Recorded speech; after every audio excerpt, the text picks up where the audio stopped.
Hello everyone, this is Malay and you are watching the digital study point Bangla YouTube channel. প্রত্যেক দিনের ন্যায় আরও একটা নতুন ক্লাসে তোমাদের প্রত্যেককে জানাই স্বাগত। হ্যাঁ বন্ধুরা, আমরা প্রত্যেকেই জানি যে এসএসসি 26,000 চাকরি বাতিল হয়ে গেছে সুপ্রিম কোর্টের নির্দেশে।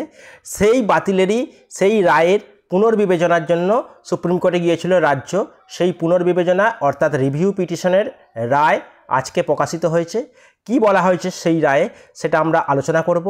আমরা এই রায় থেকে দেখেছি যে নোটিফিকেশান কিন্তু পরের মাসেই আসছে। সেই নোটিফিকেশান অনুসারে কারা বসতে পারবে, কি কি জানানো হয়েছে, সেই রায়ের পুনর্বিবেচনা করে নতুন করে কি কি রেকটিফাই করা হলো সবটা আলোচনা করব এই ভিডিওতে। তাই ভিডিওটা শেষ পর্যন্ত দেখার অনুরোধ রাখছি। প্রথমত বলে রাখি, আজকের যে রায়টা প্রকাশিত হয়েছে অর্থাৎ আজকে রিভিউ পিটিশনের মাধ্যমে সুপ্রিম কোর্ট বেশ কিছু জায়গায় রেকটিফাই করেছে। এক নম্বর যে ছাড়টা দেওয়া হয়েছে সেটা হচ্ছে স্টুডেন্টদের কথা ভেবে, এই শিক্ষাবর্ষের কথা ভেবে অর্থাৎ 2025 শিক্ষাবর্ষ যেটা 31শে ডিসেম্বর পর্যন্ত রয়েছে, সেই শিক্ষাবর্ষ পর্যন্ত অনলি টিচার অর্থাৎ টিচার মানে কোন টিচাররা, যারা নন টেন্টেড টিচার অর্থাৎ সম্পূর্ণভাবে অযোগ্য বিবেচিত হয়নি যে সমস্ত টিচার, তারা কিন্তু স্কুলে যেতে পারবে। কতদিন পর্যন্ত? 31শে ডিসেম্বর পর্যন্ত। এটা একটা স্বস্তির খবর, যেহেতু তাদের একটা এই শিক্ষাবর্ষ পর্যন্ত তারা চাকরিতে যোগদান করতে পারছে, অর্থাৎ চাকরিটা করতে পারছে, পাশাপাশি তারা যেমন মাইনে পেত সেই মাইনেটাও তারা পাবে। কিন্তু এখানে কিন্তু এক নম্বরে টিচারদের ছাড় দিল, 2 নম্বর ক্ষেত্রে কিন্তু নন টেন্টেড বলুন বা টেন্টেড নন টেন্টেড কারাই কিন্তু গ্রুপ সিতে যারা চাকরি করত, গ্রুপ সি অথবা গ্রুপ ডি, তারা কেউই কিন্তু স্কুলে যেতে পারছে না। তাহলে টিচাররা ছাড়পত্র পেয়েছে, কারণ শুধুমাত্র স্টুডেন্টদের কথা ভেবে, এই শিক্ষাবর্ষের কথা ভেবে টিচাররা স্কুলে যোগদান করতে পারলেও গ্রুপ সি গ্রুপ ডি কর্মীরা কেউই কিন্তু স্কুলে যোগদান করতে পারবে না এবং তাদের এই মাস থেকেই মাইনে বন্ধ হচ্ছে।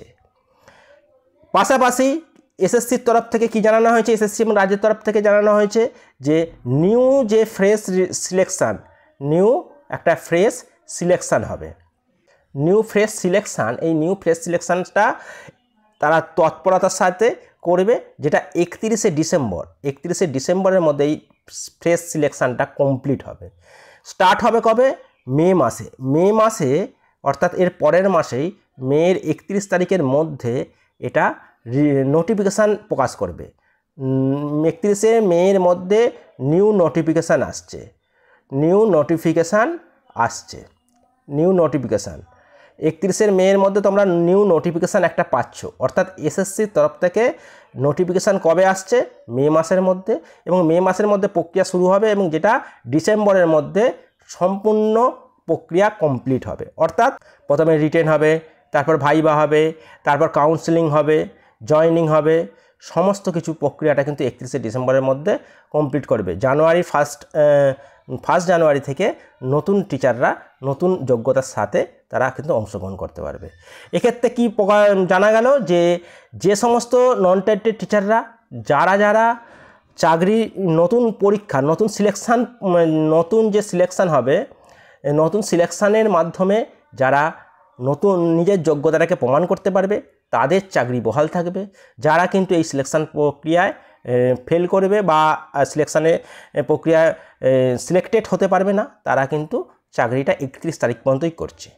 এবার সবথেকে বড় যে প্রশ্নটা আসছে, এখানে কিন্তু ফ্রেশ সিলেকশানের কথা বলা হয়েছে, যেটা এর আগের বারের রায়ের ক্ষেত্রেও আমরা দেখেছিলাম।